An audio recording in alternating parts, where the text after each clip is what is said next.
Hi, everyone. Welcome back to the podcast. If you're a new listener, welcome. If you're a veteran, welcome back. Today, we're going to talk about a topic that some people ask, and Hans is just going to just tell them what's... I love it when you say welcome back. Every time it reminds me of that Welcome show, back, Carter. Welcome Back, Carter. Welcome back. Yeah. It was where John Travolta started. Yeah. It was a good show. Yeah. But it was funny because that's where I came to America. So you're watching. And I'm watching this. This is how the schools are here. Oh, we were sitting in the school. Oh, yeah.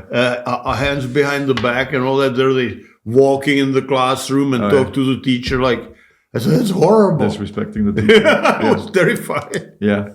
I did that too because it was 7th grade I started here in America. And I'm sitting there, it's like, man, this kid is going to get it, right? You just talk. Nothing happened, Nothing right? happened. Yeah. Yeah. Yeah. Yeah. So, that's the way it was. Yeah.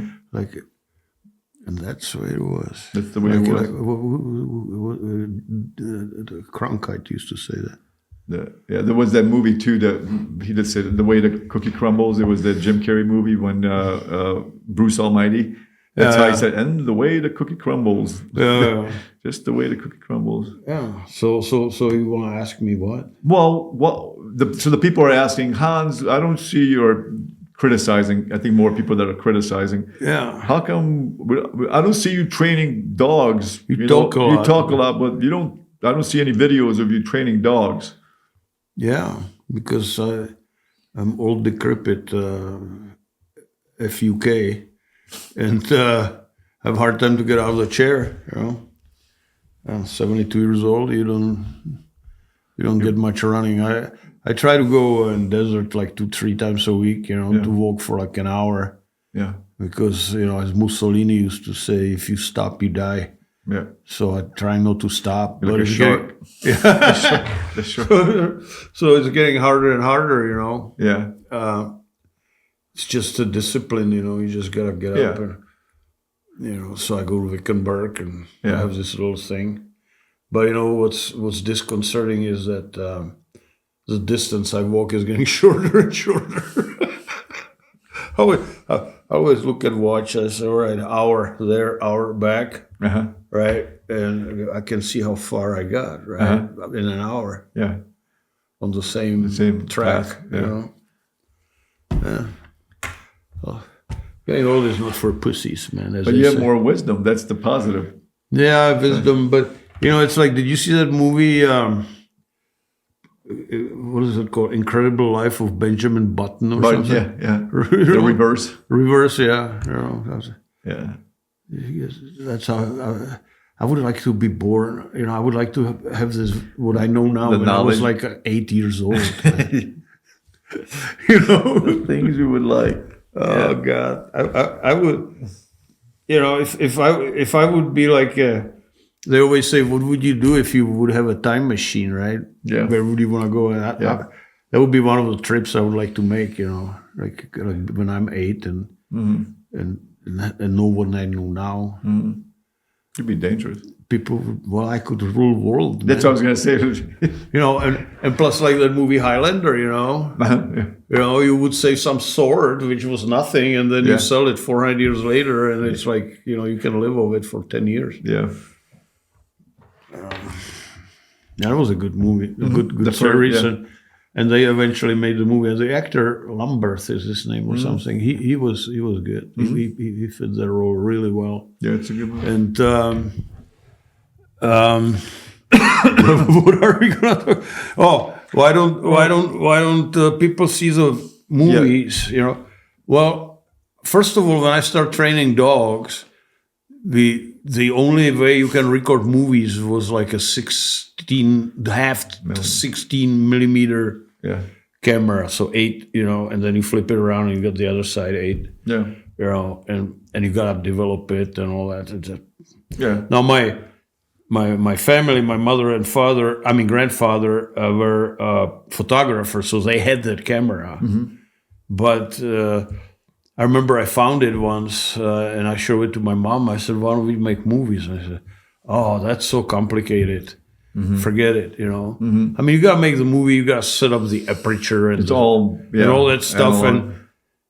and then you gotta send it somewhere to develop it, and then 2 weeks later it come back, and then if you want to watch it, you gotta have a projector. Yeah, you can't just distribute it like it's not. So that was really back then, right? Yeah. And then when I came to America, there was nothing. I still was having camera from Czechoslovakia, old Voigtlander. Yeah. Still camera. Yeah, still camera. It was 4 by 6 centimeters film, big format. Yeah. And so you had a roll of film, and on that roll of film, I could make only, like, I think, don't hold me to it, I think it was either 6 pictures or 8 maybe, I don't remember. So you better... so you got, and from those 6, now you take 1,000 pictures, you don't even shoot, you just put the shutter and go, click, click, click, click, click, click, click, click, and you take like 10 pictures per second, right? And then you can figure out which one you want. Back then, you had to take a damn picture, like Ansel Adams. He was setting up the pictures for whole day or week even until he made a picture, right? He had this frame camera, wooden, and he would have a dark room, which was a tent made out of special fabric, so the light wouldn't go through. And he would get the plates and put the emulsion on it, and then he put it loaded the camera with that one plate, and then he went somewhere, take a picture, and then he waited for the sun go through the clouds, just perfect and all that. That's what it was, right? And those are the best pictures, man. Yeah. And Ansel Adams pictures. They're one of the reasons I realized why they were so impressive, because all retina is tiny, right? And the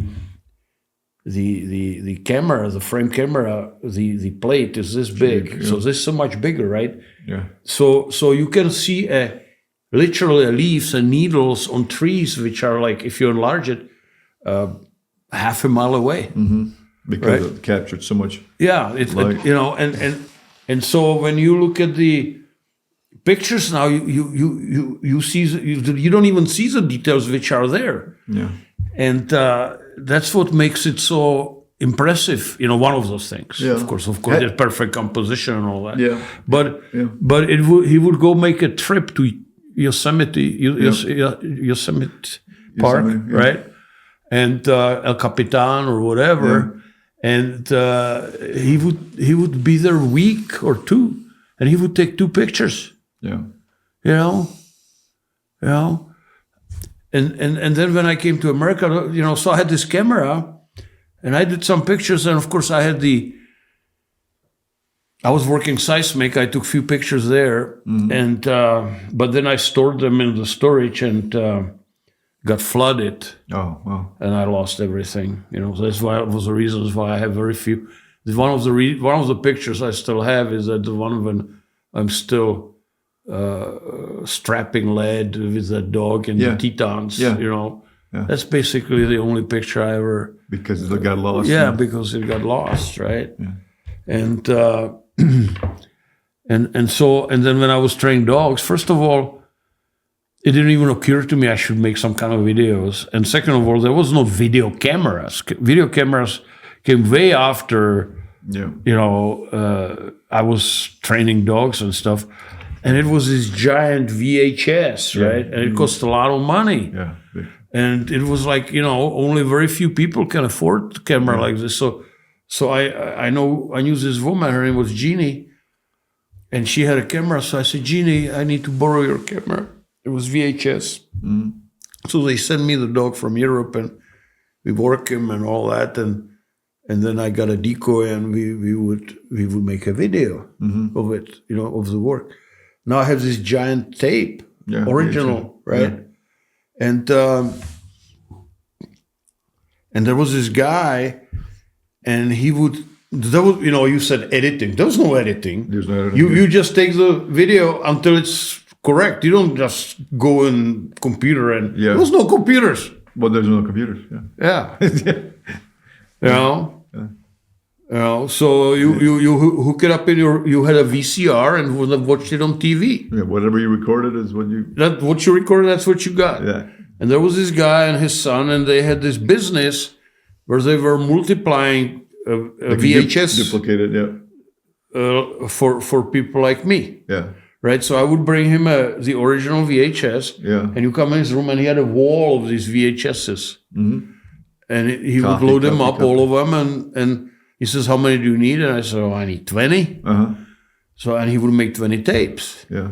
right? VHS. Yeah. So I paid him like $10 a piece, Yeah. you know, or more. Yeah. 17, I think it was back then. Yeah. And then I took it home. Yeah. And then I sit by the phone, you know, and the phone rings, and I pick up the and put it in my ear. There was no cell phone, Yeah. right? And I picked it up, and I want to buy a dog, and we talk. Yeah. The guy gave me address, so out of his pencil wrote his address, Yeah. and I would send him the VHS Yeah. of the dog. Literally just send You know, them.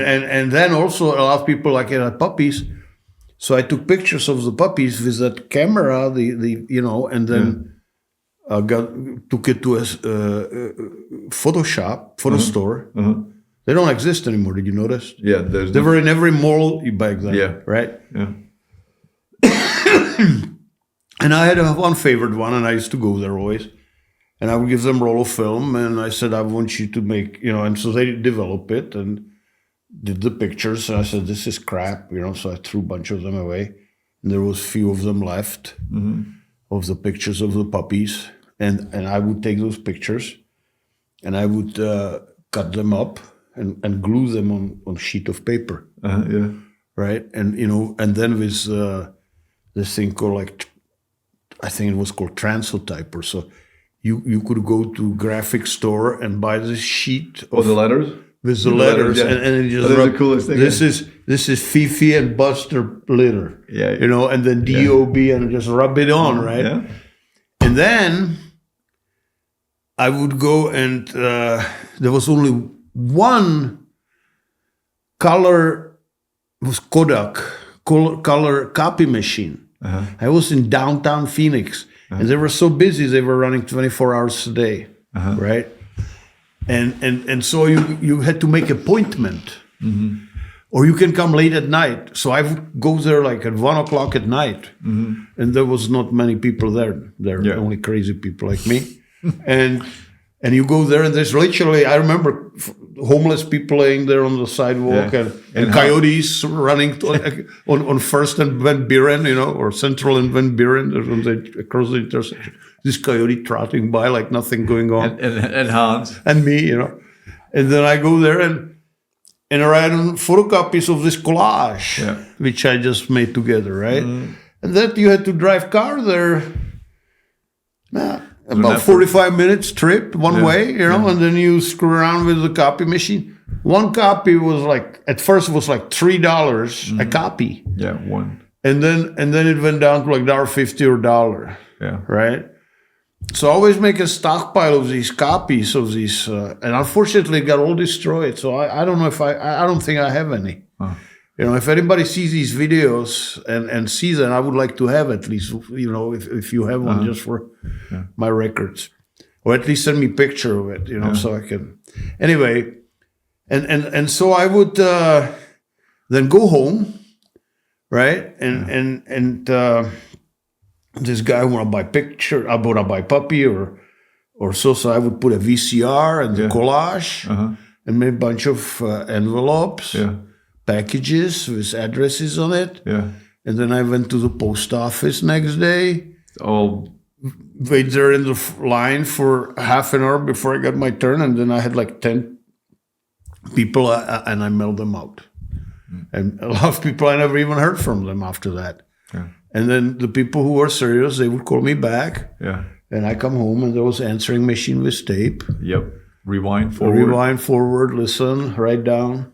Yeah. You know, call people, and all this process, you know, just from the taking the video with the VHS to the point where the person would call you back after they got the package would took sometimes somewhere between 2 and 3 weeks. Yeah. You know, it's different time. Now But that was like, you didn't think of it because this is great. I have color cop.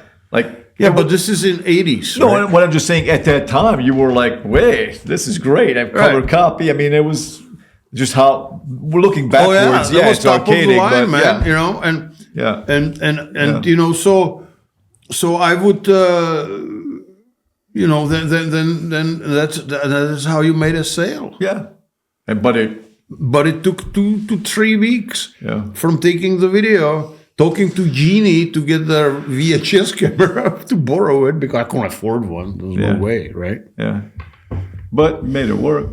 Yeah, it worked. Yeah, so. It worked. Yeah, but that was just I'm a millionaire now. That's billionaire. Yeah. But Hans is still working on the jet. So we're working on it. As my friend used to say, the second million is easy, right? Yeah, the first. But you know, so he made it work. So you know, and there was no point to make videos of myself training dogs. There was no internet, so there was no internet. What am I gonna do with it? It was bad enough I had to send this to these clients. Yeah. You know, and then I got a little better camera. It was a Canon. It was top of the line back then. Yeah. I still have it somewhere. Yeah. And it was a mini tape, little tiny tape. That was big when that came in. Yeah, with a CCD that had 3 chips in it, each for each different color in the camera. Yeah, it was good. Canon. And that's what that video of the obedience is on. Yeah, that's the. And people saying, "Well, I want my money back. The video is old-fashioned." You know, Kohler doesn't have video. Conrad Musht, is it? Conrad Must. Yeah. Or Musht, yeah. He doesn't have video, so he's not right because there's no video. You know, it's like, you know, and people say, and you know what? This is in the 80s. I was born 1953, so I was pushing 40. Yeah. You know, when all these VHS stuff came up and all that, right? Yeah. You know, and there was no reason to make video of myself. I'm not some kind of a narcissistic egomaniac that I'm making video of myself and then watch myself on TV. What am I gonna do with that? Yeah. Right now, people take video and they keep texting it through the phone and all that. Yeah. That didn't exist. Yeah. And so people say, "How come you don't show any training of yourself?" Well, because in those days, okay, and now I'm too freaking old. It just takes me like 10 seconds to get out of the chair. Yeah, what you guys see in the on YouTube as far as where we train in the park, I mean, that's Hans's instructions. They're just following through. That's the byproduct. Yeah. You know, so it is under your instructors. It's not like magically it just happens. I can still probably kind of do it, but it hurts. Every joint hurts, and it's just to bend over is hard, and you know, forget it. Plus, I have diabetes. I'm lightheaded, and but this is a perfect example. The internet of as far as people putting out videos, right? Just because they're putting videos out, it doesn't mean it's good. Yeah, you know, it's kind of like putting a frame on a bad painting. And then this guy, what did he say on YouTube? He says, "Retire, old man," or something. What did he say? Yeah, I like that. Something like that. Yeah.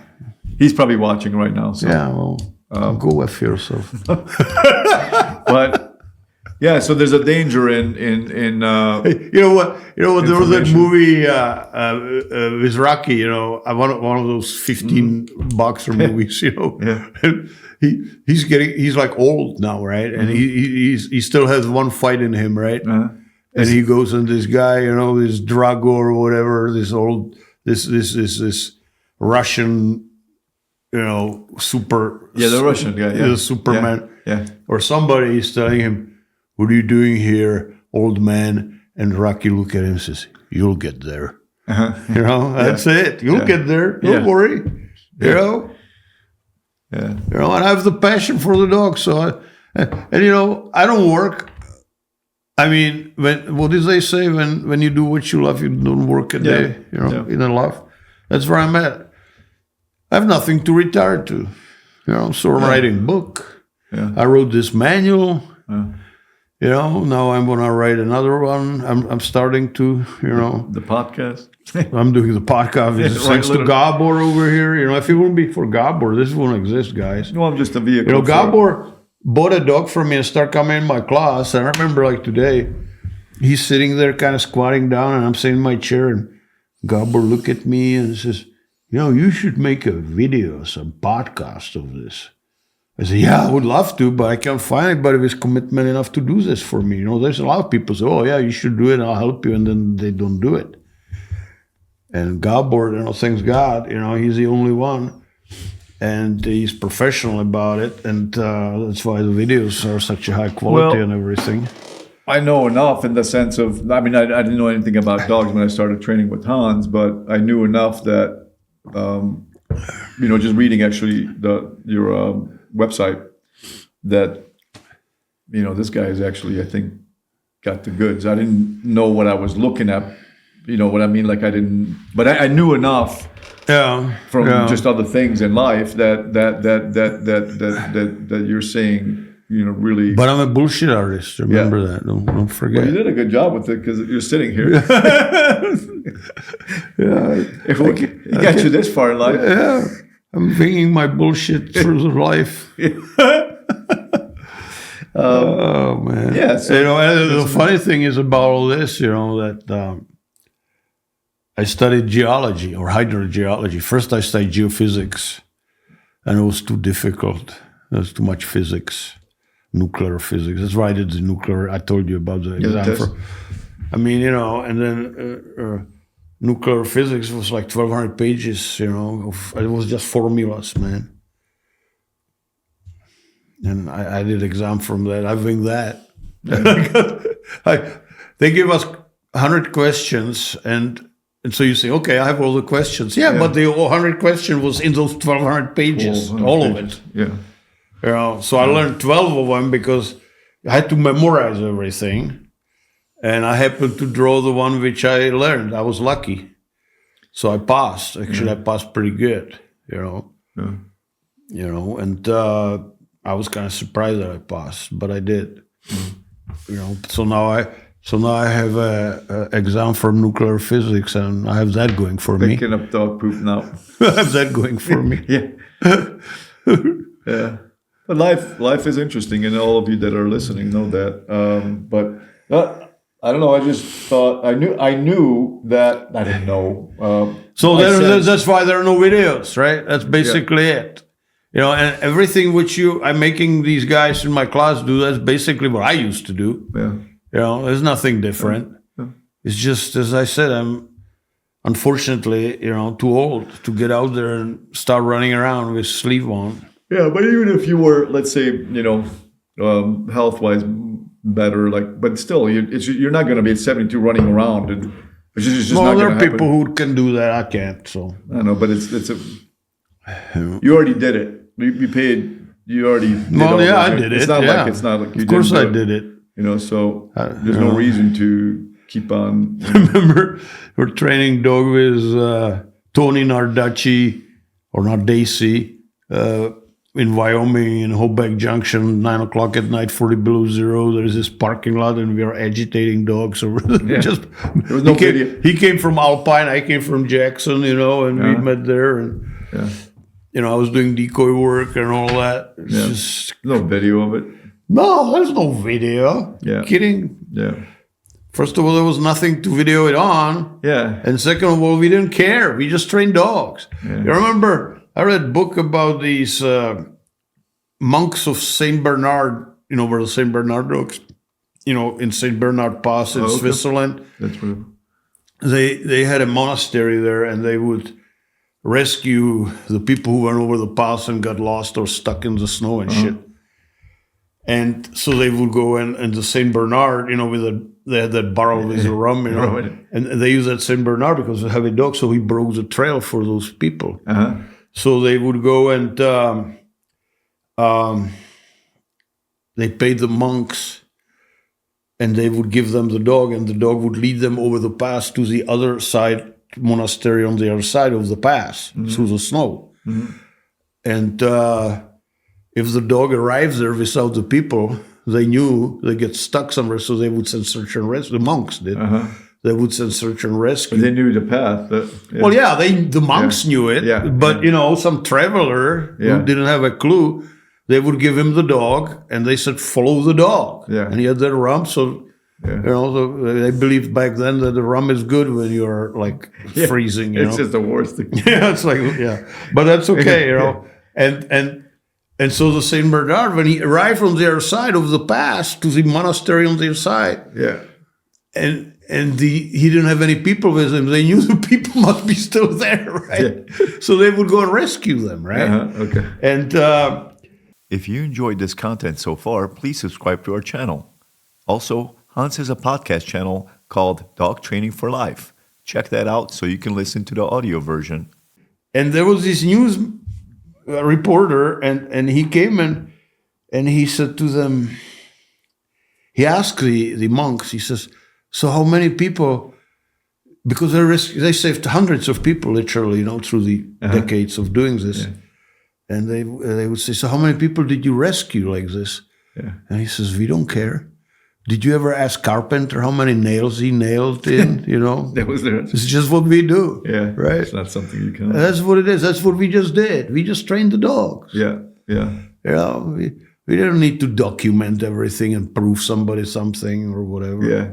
So before video, there's no history.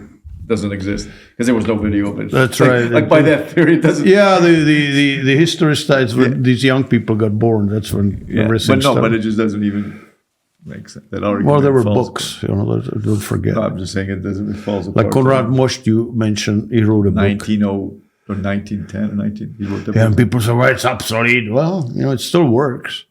Basically. Yeah. And it's funny that people criticize Kohler or Most or whatever, these giants of dog training, they never even read the damn books, They just say it's old. They just repeat the same shit they read somewhere on the internet. Yeah. Oh, it's all compulsion. Mm-hmm.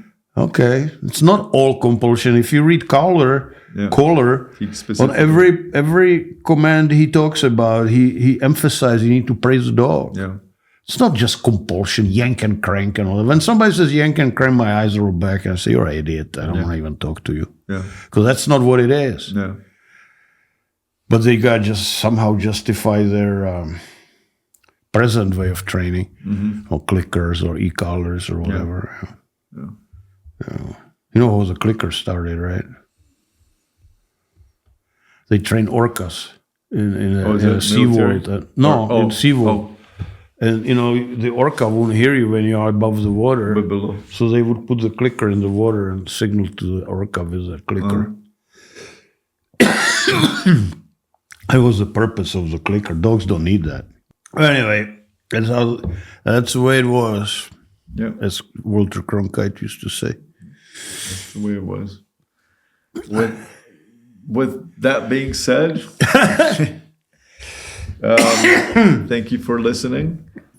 Please visit alpinec9reel.com and the instructional videos are there.